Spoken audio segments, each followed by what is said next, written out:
about textiles and women and textiles and women in history. So this talk about women in the Grand Tour was one of my essays. So I picked it as a topic for today. And I learned a lot from this, on things I didn't know. So we can share it today. So it's a very, very interesting topic. And today we took travel almost for granted. But when I was discussing and talking with Anne, we realized during the 18th century, number one, travel was mainly for certain class people, and women were certainly not the mainstream. That's why this topic, women of the Grand Tour during 18th century, is so fascinating. So, and I start to share my screen now. So you can yes, go for it. Let's get started. Let's do that. Fantastic. I just want to say, you'll notice as we go through the slides, there's a few little symbols for Q&A.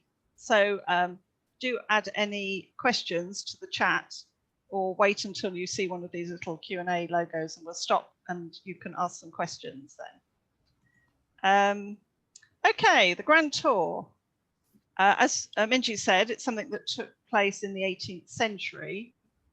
When you think about tourism, it hadn't really started then. This was the first time we really had the concept of leisure travel, and it was only for the very wealthy. In fact, when you use the word tourism, it comes from this. So you have the Grand Tour, the people who went on the Grand Tour were called tourists, and that's where we get the word. You can see here, it was mainly men that travelled. That's not really a surprise, I don't think. Men of all age took the Grand Tour, but generally it was mostly for young men. And you can see a group of these young men here in the bottom left-hand picture. It was their equivalent of a gap year. Often they went away for a few months or even 2 or 3 years, and they basically went to have a good time. It was a way of finishing their education. But they gained status through traveling. The idea was that they became cosmopolitan and sophisticated. And when they came back, they'd use that to be, so they'd be considered sort of leaders of taste. And what did they do? They went and had a good time, obviously, but also they mixed with other elites in these cities they went to. So it was a form of networking. They looked at the politics and culture of these different countries. And one of the main things they did was they collected antiquities. We're going to talk about that in more detail. Sorry. I've just, yeah, don't worry. You can see here a young chap, the middle picture, starting off on his tour. And he was normally accompanied by an older, educated chap who would take him round, keep an eye on him, make sure he didn't get into trouble, and educate him. And they called these chaps bear leaders. And you can see the cartoon on the right. This poor chap's being led like a bear on a chain around Europe. Okay, if you go to the next picture. Mm-hmm. So as we said, it's mainly men went on this tour, but women went too, and you can see some women in this top picture. They went as families. Fewer women travelled, obviously, but the ones who often went for different reasons than the men. So the men went to have a good time, but the women often went because they were dissatisfied with the lives they had in England, with restrictions of society. They were older, so there'd be a wealthy heiress, a spinster, or a widow. Sometimes they went to improve their health and or to avoid a scandal. Often if they'd been involved in some sort of scandal, they went off to the continent to hide. And also it was cheaper to live abroad. So that's why women went. You can see usually they'd arrive, talking from the British perspective here, they often arrived in France, and that cartoon at the top shows exactly what's happening. The locals are falling upon them, trying to get money out of them, I think, for various services. I mean, the poor woman in the boat hasn't even landed, and she's being accosted by people. So the first place they would normally go to is Paris. That was the great draw of France. And you can see this lovely etching down the bottom left what a beautiful city Paris was in the 18th century, very sophisticated. And of course, one of the things that Paris and France are famous for is being the leaders of fashion, particularly in this period. You can see the ladies there. So the first thing people did when they arrived in Paris is they all bought a completely new wardrobe of clothes, spent a lot of money so that they would fit in with society. Young men who went often would learn about love in Paris as well, but I don't think the women took advantage of that.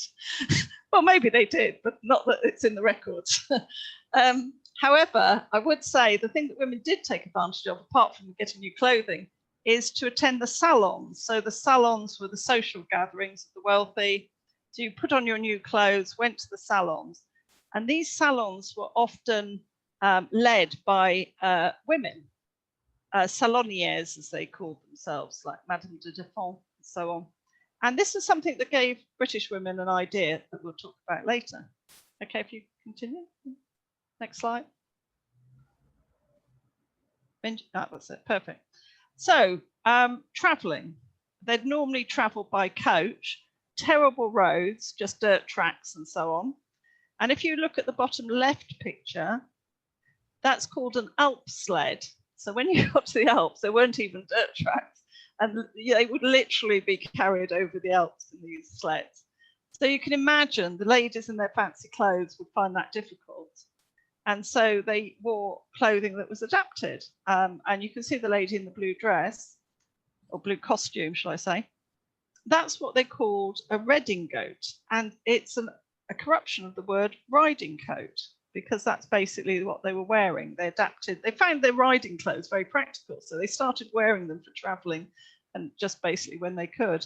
And if you look at the orange dress, you can see that then that became fashionable. And in fact, the French like these English styles, and the English style became very popular during this period for the French to wear. In fact, throughout Europe, they started wearing the English style of clothing for more active occasions. If you go to the next, beautiful. So as you can imagine, just like us when we go on holiday, people did a lot of shopping, and it was the equivalent of duty-free again, because you'd buy the items there more cheaply, and you'd hope that you'd miss the customs on the way back and you wouldn't get charged customs duties. So a lot of people went shopping. Now, the men were collecting, the very wealthy men were collecting classical statues. And when you think of the stately homes of Britain and also other places in Europe, a lot of the classical statues were collected during this period. So men were shopping, but it was called collecting, and that was okay. When women shopped, it was seen as a sort of frivolous female activity. However, that wasn't really the case, because a lot of women who wrote about these experiences were looking at manufacturing and all sorts of associated things. So it was quite a serious thing. But when you look at these pictures, you'll see how the classical styles that we're talking about that were due to this grand tour were starting to emerge in textiles. And it was called neoclassicism. And so you can see the pink piece of material has Roman armor on it, and urns, and all sorts of classical symbols. The brown landscape has got classical statues and buildings amongst the scenery. The beautiful big blue piece of material this is Lyon silk, which was some of the finest European silk manufacture at this period, with very classical designs. You can see at the top, there's a piece of lace. Now, lace used to be, this is all handmade lace, used to be very, very ornate. And this is a much simpler style that was emerging. And the little beaded, what they call a reticule, a purse, that's later, that's Victorian. But I included it because you can see the Greek key design at the top. So this design came from the classical world, and it was used, it still is used. You still see things with Greek key designs. I saw a cushion the other day with it on, so it's still used. And when we're talking about antiquity, we're talking about Roman design, but also Greek design of this period. Okay, next slide, please. So as these women went traveling, if you think of your Jane Austen and all these sort of books or shows you've read, seen about it, they all have their accomplishments at home. They also, the wealthy elite women were at home. They did needlework, they did watercolor painting, they wrote and so on. And when they traveled, they took this with them. If you look at the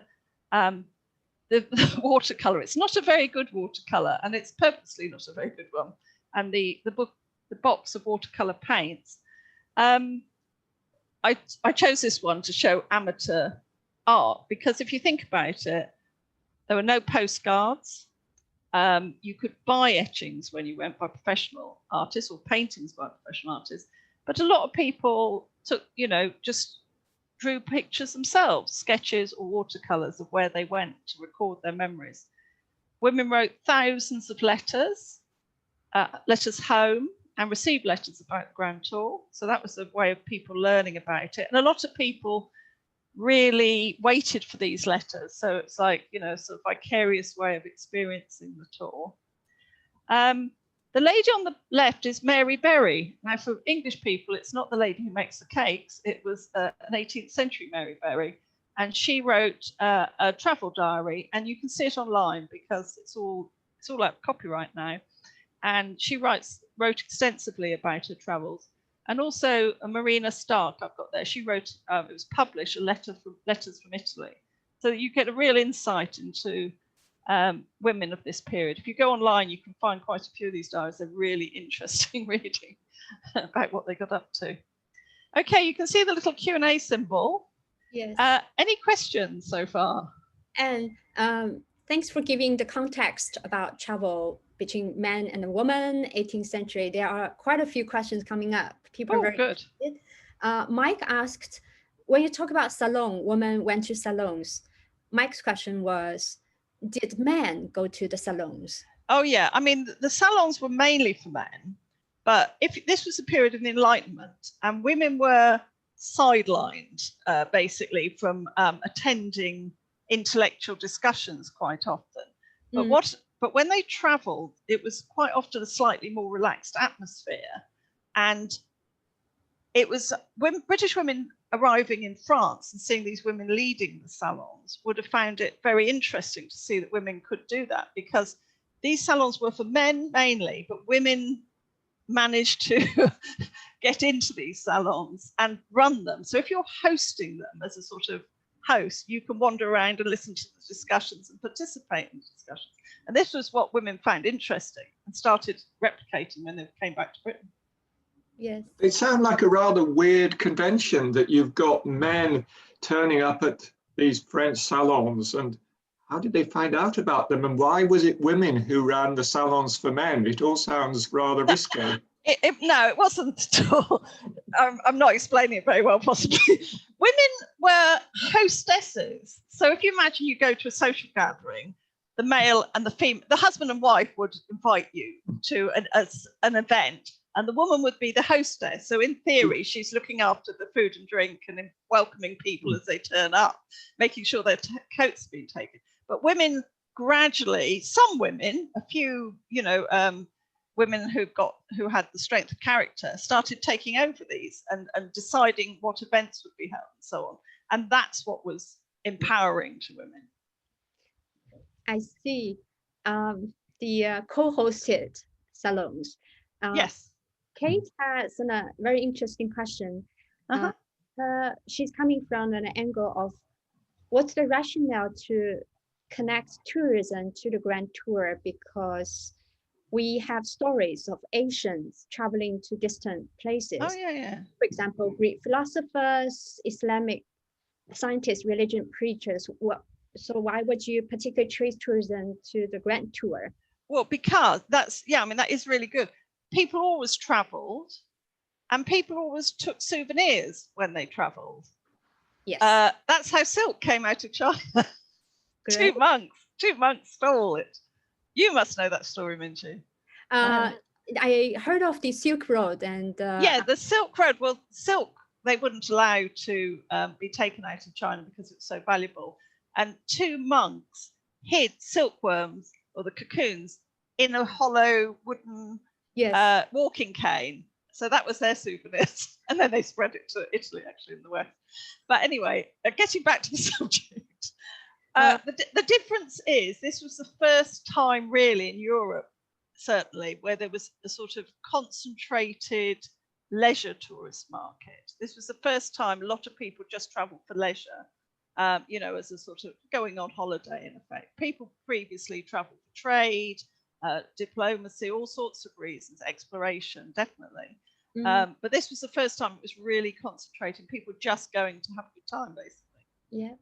So it must be a quite novice idea at the time. You can travel just to have fun, to enjoy it.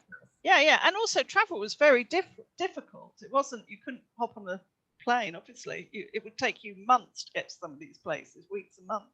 So they went for a long period of time. You know, like when you read Jane Austen, they go to visit somebody and they go for 5 weeks, not, you know, a weekend, because the travel was so difficult. So Rashmi had a very interesting question. Were Regency Empire waist dresses inspired by the Women's Grand Tour? Very good. Yes, we're coming to that. Although I was surprised because I was expecting to write a lot about this. But when I came to it, I discovered that actually it was only right at the end of the Grand Tour that they started wearing those dresses.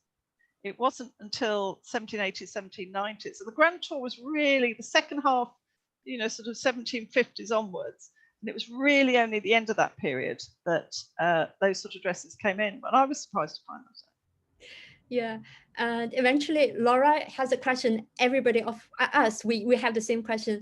Which website would you recommend us to read, which have travel diaries? I wouldn't say a website.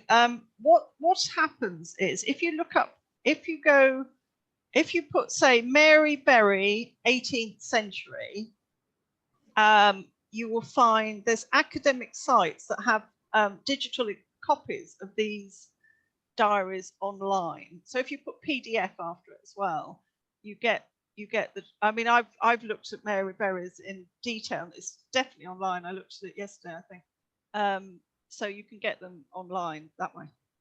Yeah, because I'm sure we'd love to read the 18th century female travel bloggers. Yes, they're very, very interesting. And what I found out of it is they're interested in everything. You know, it's a sort of typical thing will be, oh, yesterday I went to Herculaneum, and then she talks about Herculaneum looking at the ancient artifacts. And then we went to a society ball and I had to go to the dressmakers to get a new dress. And you know, it goes on and on like this, one thing after another, just endless things that they were doing and a huge variety of things. Yeah, it's interesting. 18th century, we start to have the concept to travel for fun, and women are being part of it, and they wrote. So today we have some materials to read. Yes.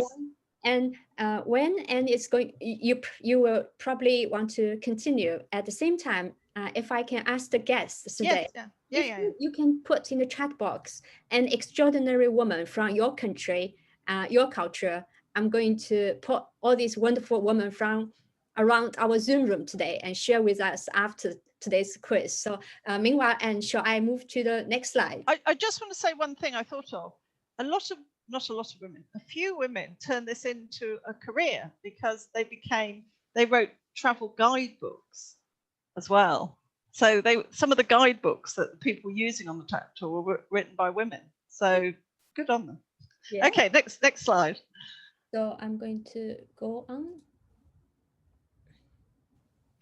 Okay, so they went to lots of countries. I mean, you know, you could choose which countries you went to depending how much time. But the main thrust was to go to Italy because men had had a classical education. They'd learnt Latin at school, Greek, and they wanted to go and see the ancient sites. So Italy was the focus, and particularly Rome, because that had the most sites. They couldn't really travel to Greece at that time because it's part of the Ottoman Empire and it's difficult to travel. So Italy was it. If you think of a woman arriving in Italy, in Rome, without the classical education, some women did get a classical education, but not all, certainly not all. They would use other ways of gaining information, and they would have these guides you'd hire called ciceroni. And I read a really disparaging comment. It said, oh, they made less difficult tours for the women because they weren't considered intellectual enough to understand things. But anyway, despite that, women did find ways of learning things. And I chose Piranesi here, the artist Piranesi, because he was fantastic. He was obsessed with Rome, and he did thousands and thousands of etchings of Rome. And he had a shop near the Spanish Steps, and you could buy these etchings. So you could buy ones like the one on the top right, just as souvenirs, but you could also learn a great deal from his etchings. So he had maps. He was an architect. And so if you look at the bottom left, he did lots and lots of detailed drawings. He was interested in how the buildings were built, what materials, what tools, and so on. He also designed things. So if you look at the bottom middle, he designed fireplaces. Now, the Romans didn't have fireplaces, but this was part of it. They took all these designs, it became the neoclassical movement. And if you go around a stately home in Britain and you see one of these fireplaces, look at the designs, it may have come from a Piranesi design. If you look at the bottom right, the thing a lot of people know Piranesi from today, weirdly, is he had this obsession with drawing these underground prisons. And if you look at computer games and also science fiction movies, they've often used sort of interiors from these Piranesi prints, which is very strange. I put that mention here, the digital Piranesi. There's a fantastic website called that you can visit, and it's got hundreds and hundreds of big close-up digital pictures of his etchings, and you can spend hours just looking at them in detail if you're interested. Okay, next one.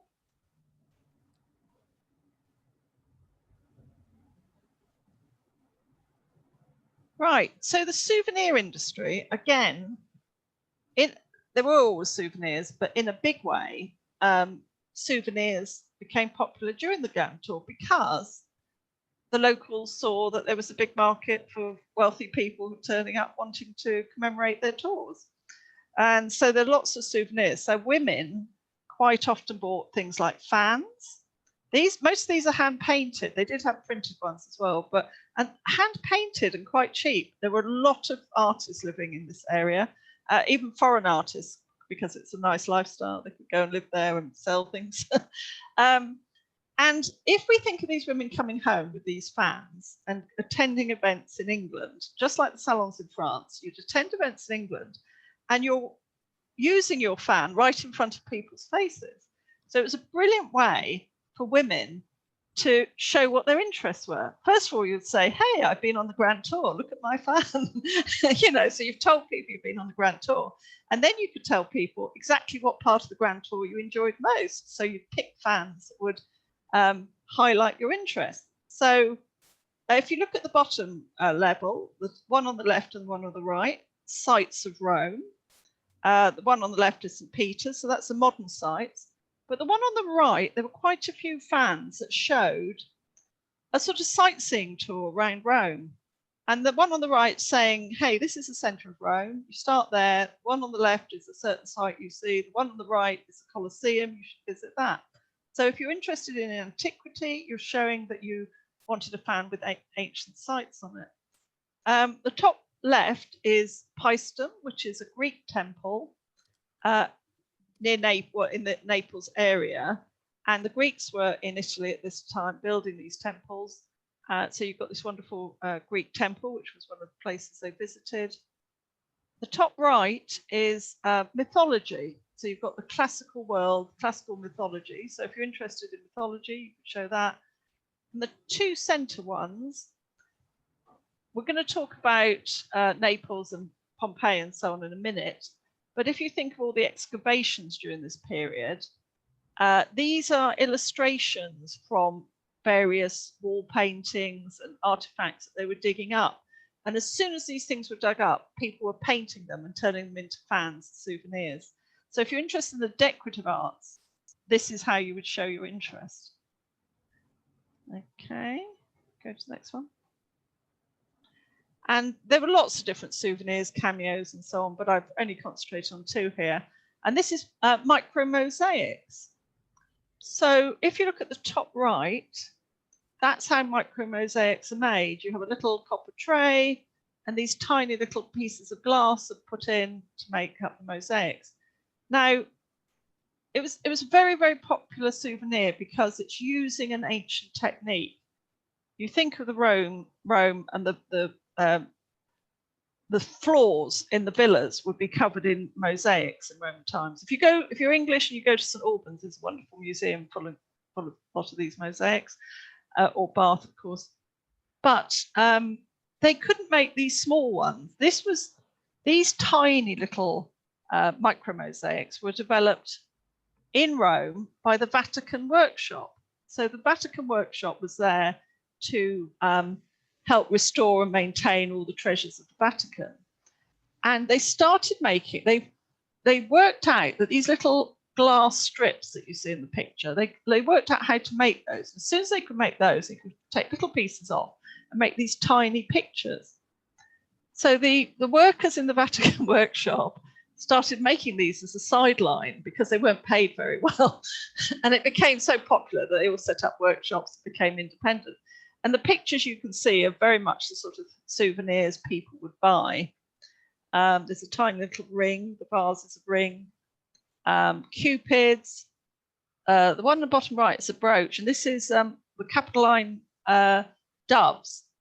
Thousands of these images were produced of these doves. It was found on a Roman floor in Hadrian's Villa, so it was very popular. The most popular things are these two necklaces.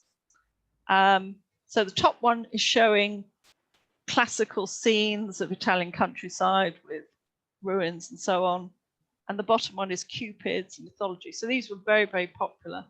Often they were sold as a complete set, a parure with earrings and bracelet and tiara, all bits together.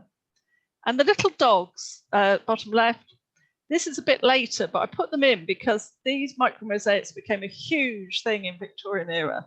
And lovely dogs and cats and all sorts of animals were very, very popular. Particularly Queen Victoria's dog Dash was pictured. So you had millions of these little ones of animals. Okay, so those are some of the souvenirs. If you move on. Okay, so you've been to Rome, you've done all the sort of hard work sightseeing, and you'd often go down to Naples after that. And people loved Naples because it was beautiful, beautiful Bay of Naples, and they could relax. It was sort of relaxed society there. Venice, we haven't got time to talk about, but Venice was a sort of party city. But Naples was where they used to come and relax and enjoy the beautiful weather and scenery. And the Isle of Capri and so on. And that's a nice picture of the 18th century Naples. You can just see Vesuvius, I think, although there's looks like two volcanoes in this picture, but I think that's supposed to be Vesuvius in the distance. Okay, if you go to the next slide. So the other reason for going to Naples was Pompeii and Herculaneum. This was part of the reason for the Grand Tour was the discovery of these two ruined towns and the fact that they were being excavated. Word of this spread throughout Europe, and so people wanted to go and see this. It was a sort of one of the main news stories of this period. Pompeii had actually been discovered in 1599, but they were excavating it during this period. And Herculaneum was found discovered in 1710, actually. The way they discovered these was somebody, especially Herculaneum, somebody was digging a well and they found a treasure, some sort of artifact. And then they were sort of treasure hunters. So all they were doing was rushing around trying to drag up anything they could find to sell. And then gradually people realized that there were towns there, and the towns themselves became part of the attraction. So if you look at the picture on the bottom left, that's Pompeii, I think. So you can see the people at the bottom left of that picture looking at one of the wall paintings that's been unearthed. And in the middle, there's a lady with a parasol up those steps, having a look at some of the whatever the whatever the room was, or temple. I like the guy in the bottom right bringing some chairs so they can have a decent sit down. So that's them sightseeing, men and women. And I'm particularly fond of this picture on the right because this shows how brave these tourists were. So in Herculaneum, there was a theatre. Of course, the cities were buried. So you'd have to, at this point, it's not like now if you go there, you can just walk around at ground level, but they were underground mainly and not very well excavated by this time. So to get to this, there was a theatre at Herculaneum. So you'd have to go down this long row of steps, no electric lighting, of course, to see the theatre at Herculaneum. And you can see a woman doing it. This is about 1810, this picture, I think, 1820.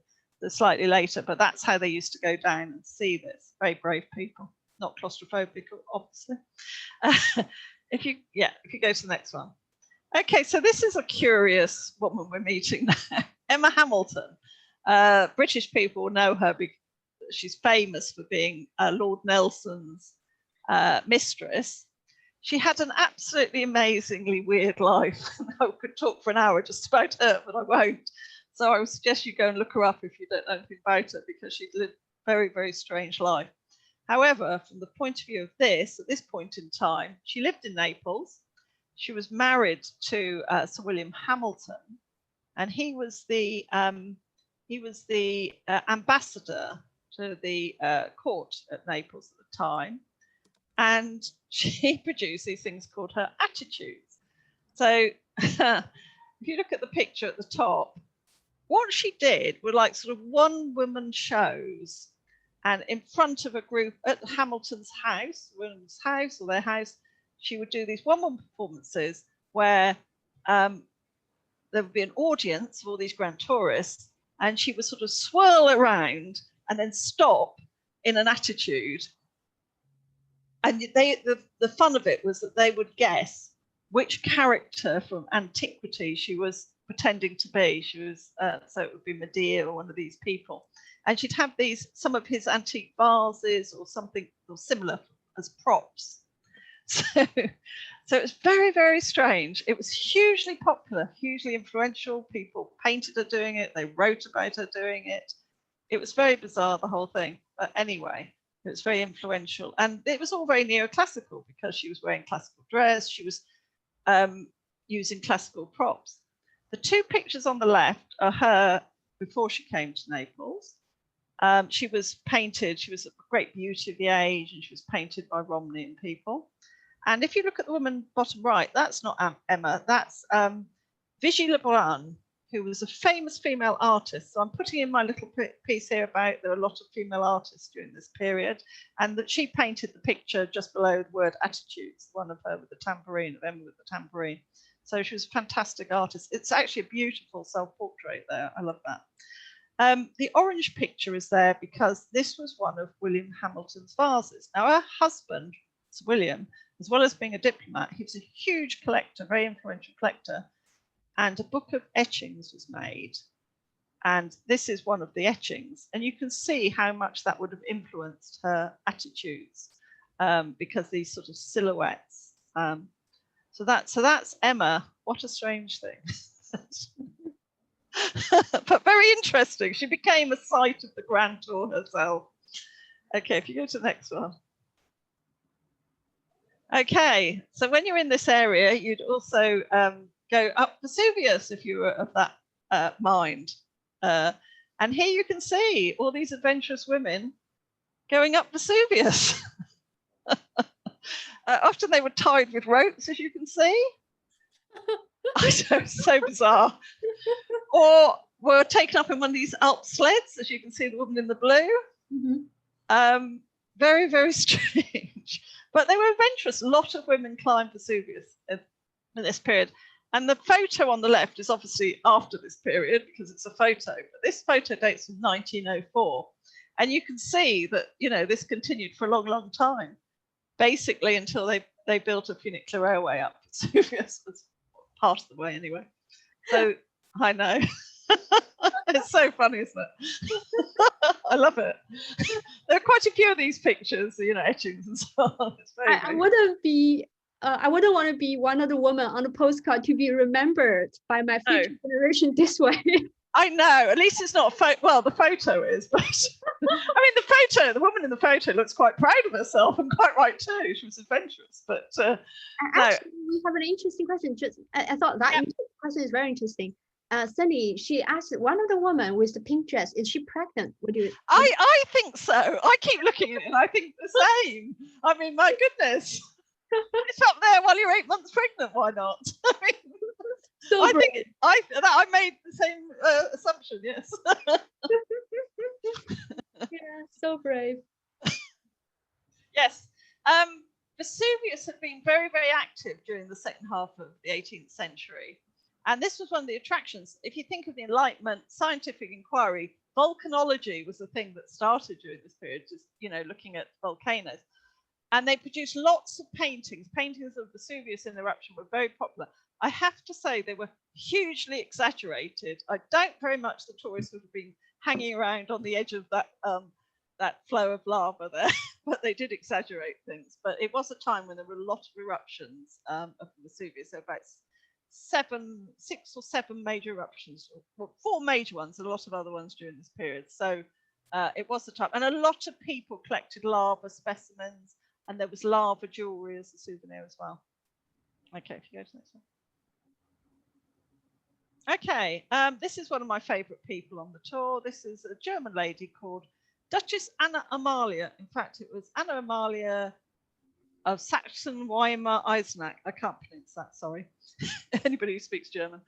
She's a German lady, a widow, and she was a serious collector and serious archaeologist, except that term didn't really exist until this period, and had a lot of scientific interest and was interested in the natural world. And she went traveling, and she lived in Naples for several years during this period, and had and spent a lot of time at Pompeii. And I just wanted to point this out because I find this really interesting personally. When you went on the Grand Tour, you often commissioned or mended a Grand Tour portrait. If you look at the bottom picture of the guy in the very nice costume, the orangey red outfit, this was a very typical Grand Tour portrait. It was by Pompeii Batoni, who is one of the major artists. And nobody knows who it is. It's just described as an unknown young man. But it's very typical because he's showing the Greek statuary and things he's collecting. There's Vesuvius in the background. He bought a nice costume. He was buying furniture for his stately home probably while he was off on his tour. So this is very typical.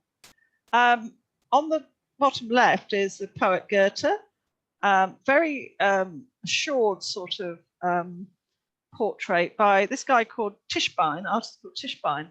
And the portrait of Anna is by exactly the same artist during the same period. There's about 2 or 3 years between these portraits. And I just wanted to contrast them because if you look at Goethe, he's very relaxed. He's wearing a duster, which is a coat that sort of stopped you getting covered in dust when you're traveling. But it looks like a Roman toga. He's got the countryside and the statuary, all the usual things. But when you look at Anna, her portrait's very, very different. And it wasn't because the artist didn't like her. He was a friend of hers, and he said she was a very clever woman, very witty. But despite that, he did this very formal portrait. And the idea, the academic idea, is that because she was an outsider, she had to have a very formal, serious portrait to show her sort of credentials, establish her credentials as a collector. And what I particularly like, what I read, is if you see the little yellow one, which is obviously a sphinx, and some people think that she was made to look like a sphinx. And the idea is that a sphinx is a hybrid, half mythological, half animal. But she was a hybrid because by being a collector, she was half male, half female. It was considered, I know, terrible. It was considered unfeminine to be serious like that. And when you look at it, it's very good because you've got the bench she's sitting on looks like the back legs, and her foot and the ribbon look like the front legs of the Sphinx. So I think there's something in that theory. But there we are. Oh, question and answers. Yes. I just want to make a comment here. How situations have changed. Yes. Because many of us was tourism. Yeah. And when I was hosting my Airbnb, both in-person tour and online tour, I have to say majority of my guests are female travelers. Yes. So well, me too, but I'm doing textiles. So yeah, so if you compare 200 years after, female just takes such an uptake in tourism. There are questions. Yeah. Sunny was asking, for these women who did a grand tour in your presentation, were they mainly British women? No, I talk a lot about British because I had to write my essay about reception of antiquity in Britain, really. So that's why I've concentrated. This lady's German. There were other women from various countries went on the grand tour. A lot were British. A lot of them were British, but there were women from other countries who went on the grand tour. I suppose the thing is, it's less obvious. Say you lived in France, that if you then went to Italy, it doesn't look like the grand tour. It looks like you've just done a little bit of traveling. So it's not as easily to identify them as grand tourists, possibly. That would be the thing. But this lady, she was German. So yes, a lot of people did. A lot of women. Mike asked this question: was anyone, because when you show the excavation for the volcano, type of climbing, was there anyone organizing the excavation? How did they protect it from souvenir hunters? From souvenir hunters? Yeah, the Pope was very keen on protecting it. As soon as people started to realize there was some value in this, it soon became the situation that the Italian authorities were trying to take charge. Definitely. They needed, even quite early on, they needed licenses to remove things from Italy. There was a lot of corruption, as you can imagine. There was all sorts. I could talk for an hour just about the whole situation. It was a very funny situation altogether. All the men were wildly collecting.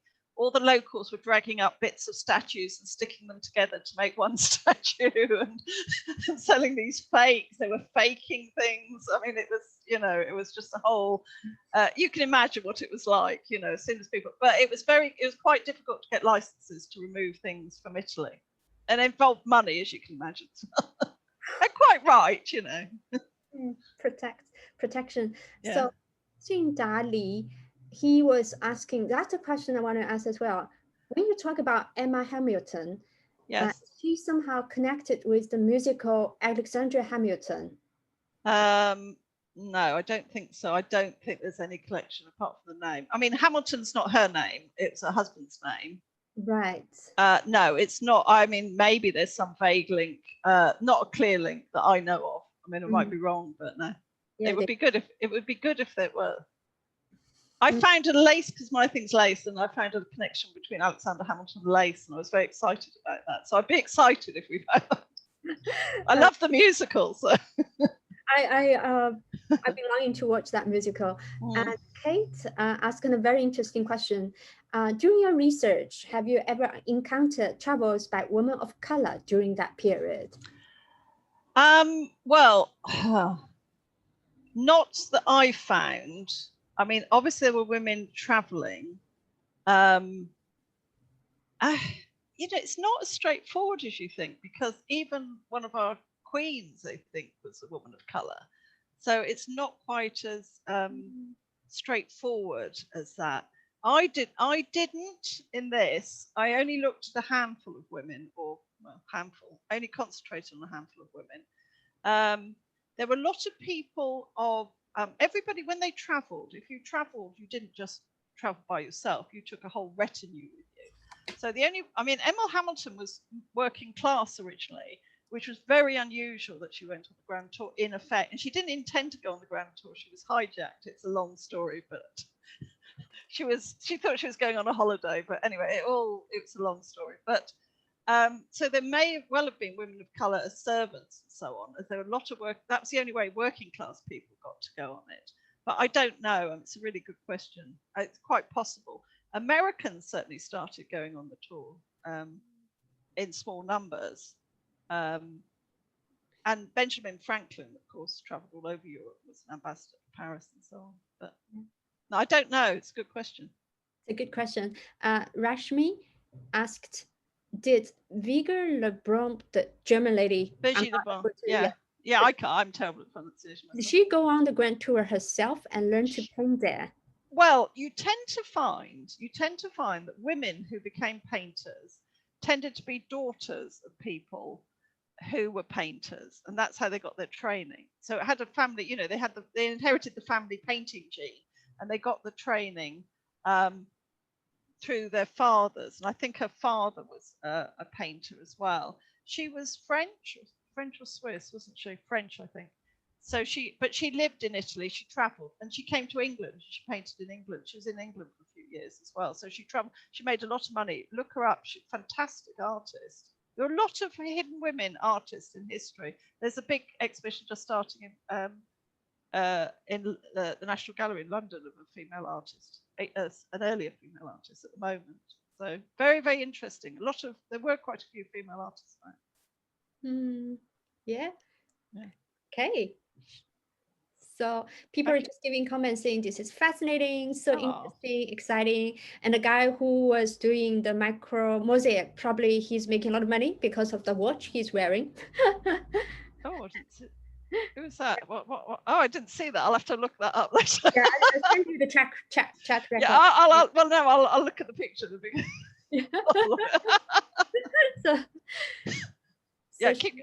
Next. Okay, so when they came back to England, the women utilised the Grand Tour quite often for their own advantage. And this is Lady Holland. If you Londoners will know Holland House, which is the sort of remnants of the house that were there when she was alive, Holland Park. And she took up the idea of becoming a society hostess. She'd had a scandalous divorce. She actually met a new husband in Naples on the Grand Tour. It was a big scandalous divorce. But she came back and resided in Holland House, and she set up the House of All Europe, as she called it. And what she did, she had these grand soiree parties. Everybody came, all the leading politicians, the Prince of Wales, everybody. And she dressed the room to express the fact that she'd been on the Grand Tour. This gave her this status. And she had carpets that looked like Roman mosaic flooring. She had classical pictures, landscapes, these vases she collected. And she had this portrait of herself on the left in this room where she had the soirees. So this is her when she went on the Grand Tour. She's wearing classical dress, there's a Roman column, there's Vesuvius puffing away in the distance. She climbed Vesuvius. And she was a collector of volcanic minerals. So again, she used this as an opportunity to be able to talk about her volcanic minerals, no doubt, amongst other things. But she basically reinvented herself on the cachet of having been on the Grand Tour. Okay, yeah. And here's another one. She's one of my favourites, the Duchess of Portland, Mary Bentinck. She never went on the Grand Tour, but if you think about the Grand Tour, it's all about the influence it had at the time and ever since. And she was one of the people who was very influenced. She was a really, really keen collector. She lived in Bulstrode Park at this time, which is northwest of London. It still exists. I think it's a conference centre now. You can't go around it. But she had this amazing house and beautiful grounds in which she had a menagerie. And I've got the zebra there because she was one of the four people in England who had a zebra. There were only 4 zebras in England at that time. She owned one of them. The Queen owned another one. So she had these amazing grounds. But in the house, she had a huge collection. And she collected everything. She collected the natural things from the natural world and antiquities. She had hundreds of vases. She was a big collector. If you go to the next picture. Just give me a second. Yeah, no problem. Yep. Yeah, so one back. One back. Oh, yeah. Sorry. No, all the way. That's it. Oh, that's it. Great. Okay, hold on. Okay, so she lived in Bulstrode Park, the hall, and the way the academics look at it now is that she had created like a sort of female interpretation of the Grand Tour, because she never went, but she collected all these things. And so she had all these female friends come and stay for long term, live with her, visit, and so on. And they all did crafts and so on. It's sort of interpretation of the Grand Tour. If you look at the grey black and white etching, that's a shell grotto. It's not actually at Bulstrode Park. There was no picture of the one that I could find at Bulstrode Park. But shells, so the natural world beyond Europe.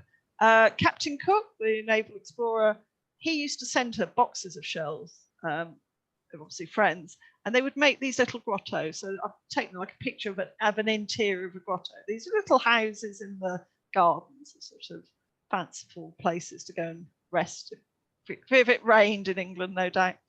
Another one, a very famous woman of her period, was Mary Delaney. I always think this is a lovely portrait of her. She took up, oh, it's disappeared.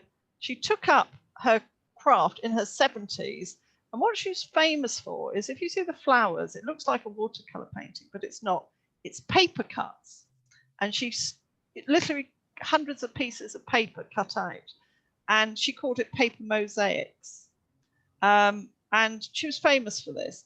And the album at the bottom, the grey thing, the book, this was a present that she made to the Queen Charlotte, Queen Charlotte, who's George III's wife. And she gave this album as a present to the Queen. The Queen was one of the visitors there. And you can see, I chose this one, there's lots of pages. And you can see the little decoupage, the little urns and vases. So these are things from the collection. So she's expressing and spreading antiquity with these little paper cuts. Yeah, if you go to the next one. So the poor Duchess of Portland, when she died in 1785, all of her collection was auctioned off. And you see the cartoon on the left. Auctions were sort of a day out in those periods. So you can imagine, you'd go have a day out, you go and sort of look through all the possessions of some wealthy woman, you know, it'd be interesting. So it's showing all these people enjoying a good day out. And Margaret, Duchess of Portland, Margaret Bentiken, her name was, she had a huge collection. In fact, on the right, this is the front illustration from the catalogue of her sales. The catalogue was like a sort of souvenir catalogue. And it says Portland Museum because they called her collection a museum. And you can see the variety of her collection there. So you've got corals and all sorts of weird and wonderful things from the world. And right smack bang in the center is this vase, which is much bigger in the picture than in real life, but it was exaggerated because this was the most important part of her collection. If you go to the next thing, please. Thank you. So this was the vase. It was called the Barberini vase, but it became renamed as the Portland vase after her. Now, if you remember Emma Hamilton, her husband was the one who collected this vase originally.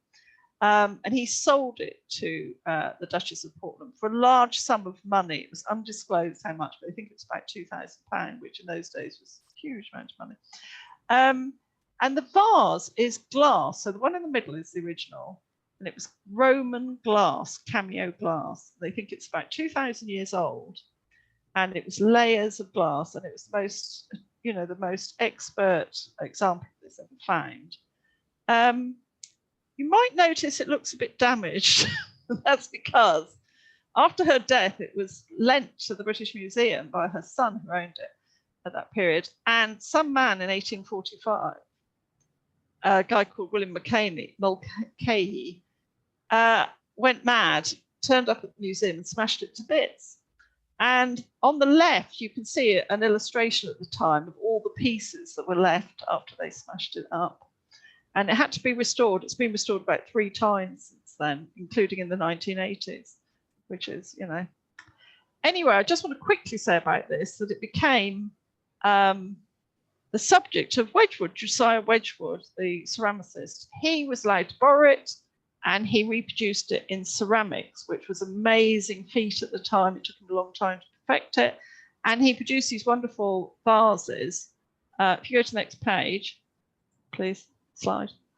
And this was the result of it, because you have jasperware, and there have been millions and millions of pieces of jasperware. This is, I suppose, about 1980s, this picture on the left, of this huge variety. But you can see the classical designs and also the silhouettes that were used, still are, for the design. So this spread this classical design throughout the world. I'm just showing on the right 2 things about anti-slavery, because Wedgwood was very keen part of this movement, and he produced these buttons, the top thing, ceramic buttons. He gave away free for people campaigning against slavery. It says, "Am I not a man and a brother?" And of course, you see it's a silhouette again. And people wore these on watch trains as brooches, all sorts. And a lot of these women who've been on the Grand Tour, that sort of generation of wealthy, and the next generation of wealthy, privileged women who had time on their hands, were very keen part of the anti-slavery movement. And there was a female version as well, as you can see, and the one at the bottom is an American coin, because that then got sent to America as part of that anti-slavery campaign there as well. Questions and answers, please. We got some comments, and so far not an explicit question. Shall we move on? Yeah, because I'm running over a little bit, aren't I, as usual? Yeah. Okay, so we're coming to the end now, but just to sort of think about the effect of the Grand Tour. Of course, in terms of Britain, a lot of the stately homes, when they came back, the men particularly, not so much the women. Women did build houses at different times, but I couldn't find a clear example. I found example of women assisting their husbands in it. But generally, stately homes, a lot of people, they came home and they either pulled down their stately home and rebuilt it, or just remodeled it.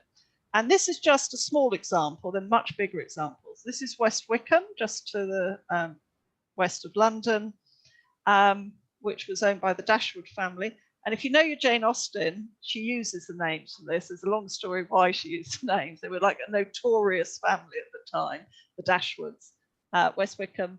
And you can see the classical influence of it, all sorts of different things. They had these little houses in the garden. So the idea is you'd look through your grounds at some classical temple in the distance. They had ceiling paintings, marble interiors. They often used to have the members of the family depicted on busts as emperors. Oh, I'm falling over, apparently. I'm disappearing. My camera just decided to. We don't want to lose the woman of the Grand Tour. Stay with us. No, it's just disappearing there for some reason. Sorry about that. Yeah, so stately homes basically were part of the legacy. Benjamin Franklin knew this family well and used to go and spend summers at West Wickham. Public buildings, of course. This is the biggest legacy, that, apart from intellectual legacy, but in terms of practical legacy, this was one of the biggest parts of it, because everywhere you go, you see classical style public buildings. So in this picture, you've got Washington, America, obviously. The British Museum is top right. Town Hall in Bombay. The middle one at the bottom is the post office in Manila in the Philippines. Oh, is that you? And then the one in the bottom right is in Colombia in South America. So amazing spread. Do you want? Yeah. The other main thing that one of the main practical influences of the Grand Tour was that they collected these marbles, as they called it, the statuary, and brought it back and used them in their stately homes. They often built galleries. The one on the left is this was Charles Townley. He was one of the major collectors, and he had a gallery had a house in Westminster in London. And when he died, he left it to the British Museum. So the British Museum, which was founded in the 1750s, 3 or 4 major collections were the foundation of their museum. And a lot of the pieces that you can see in this picture are in the British Museum now, especially the discus thrower is very famous. And you can see women in the picture looking at antiquity, and also the woman at the front is drawing. That was very popular.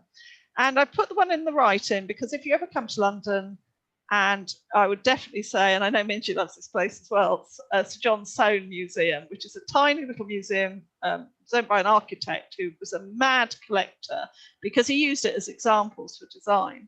And it's a tiny little museum, but it's absolutely full of all these sort of classical references. Right, a couple more slides. The question about Regency dress, exactly right. You see the ladies bottom left, that's Roman ladies, Roman matrons. And then if you look top right, that's the Regency Empire clothing. you can see the sort of influences there very clearly, I think. The comical thing was, if you look at the dress, they were always, or nearly always, white, because they thought the Roman and Greek statues had been white, but they hadn't been, because they'd been painted, but the paint had disappeared in 2000 years. So they were copying them by wearing white dresses, which wasn't accurate. And I've put the couple of examples of our micro mosaics and fans there to remind you that when they came back and they were wearing this costume, they were displaying all these souvenirs at the same time. So the men were building the galleries, and the women, and the women were wearing the costume, and so on. Do you want to go two forwards? No, Minji. Right. Ooh. This one? Yeah, that one. So this really is the end of our tour, sadly. There are many more women I could have spoken about, but I just wanted to remind you, we have the women who were the society hostesses, Emma with unique attitudes, collectors, painters, writers, people with like Anna Amalia with her scientific interests, the craftswomen like Mary Delaney, and then you have the three bottom pictures are adventurous women who just went out and travelled around and did all the sightseeing. And I think that's the end. I hope you enjoyed the tour. Any questions? Yeah, so right now, thank you, and for a wonderful journey to show us some of the women in the past who were adventurous and traveled. We got a question from Rashmi here asking, did the Elgin marbles get stolen as part of the Grand Tour collection? No, not at all. They didn't go to Greece as part of the Grand Tour because at that time it was part of the Ottoman Empire. So it was very, very difficult to travel. You had to get special permissions, and only a few diplomats only ever went during that period. So that was a lot later, the Elgin marbles. Yeah. That's why they all went to Italy, because they couldn't, they couldn't go to Greece at all. So everybody was saying thank you so much, and this is fantastic. They had a lovely day, morning, meeting these fantastic women. These women, as you mentioned, many of them, they travel because they want to escape the reality in their home society. However, what we see are women of huge curiosity. Yes. They explored, they traveled, they took back souvenirs and collections. With these souvenirs, collections, memories, they influence the art style and architecture style. Yeah. This is fabulous. Oh, thank you. I think I agree that, I think a lot of men went for, it was seen as a tour for the men, and yet women took much more out of the tour and showed much more curiosity about things often. And they did it against society rather than with the permission of society, really. So I think they were really strong, adventurous, interesting women. Yes. These are very strong and eccentric woman figures. Next week, I want to introduce Ploy and Jose, one gentleman from Panama and one extraordinary woman who lives in the States right now. Can you tell us what are you going to present next week, same time? So you need to unmute yourself. Hello, good morning. Well, good morning here in Panama. I'm from Panama. I'm Jose, and well, thank you for today. It was great, and it was wonderful. I'm very excited about all of these new things to investigate now. So, well, yeah, for next week, we're gonna be talking about Disney. Sounds interesting, yes, but not only Disney. We will talk about what is behind Disney and the dream that many of us could have as a person, or let's say as a family. So this will be part of it, the engineering part and the dream behind that big thing that we know today as Disney. And of course, I'll be the facilitator, and Ploy will be one of our persons who will be telling us about her experience during this Disney adventure we're having next week. Ploy? Yep, I am so excited about this around the world Disney, we are gonna talk about all Disneylands in the world, and we also have a special guest as well, Yes. including the Disney cruise. So indeed, thank you, Floyd, for not only presenting your Disney from your eyes and experience, but you also brought in a special guest who worked with Disney Cruise. Next week, it will be our first time to have a truly collaborative story. The topic is Disney, but we will invite people who went to Disney around the world, who watch Disney documentaries, who visit Disney Park and Sealand and did Disney Cruise. From inside and outside view, we will talk, we're doing a collaborative around the world Disney's. Thank you so much, ladies and gentlemen. Laura asked the question, what is Airbnb special tour? So some of us in the group, we share our passions and our knowledge using Airbnb experience, either in person or online. Many of us, we are in a WhatsApp group, Culture Quiz. So on daily life, we also share every day small pieces and when do we run our online experiences and if we have special offers. So if you're interested, feel free to message me to join our WhatsApp group. So that's all for today. We want to thank Anne, and again, thank you very much. Thank you. Thank you. I enjoyed it. Thank you, Anne. Thank you very much. Thank you for your nice comments as well. I will send you the chat record comments, and it will be another huge pleasure if in the future we can invite you to talk about your special subject, antique textiles. I think that Yes. was another fascinating one. Yeah, So, sure. ladies and gentlemen, I wish you have a good morning, good afternoon, good evening for your Sunday. We will see you next week. Bye.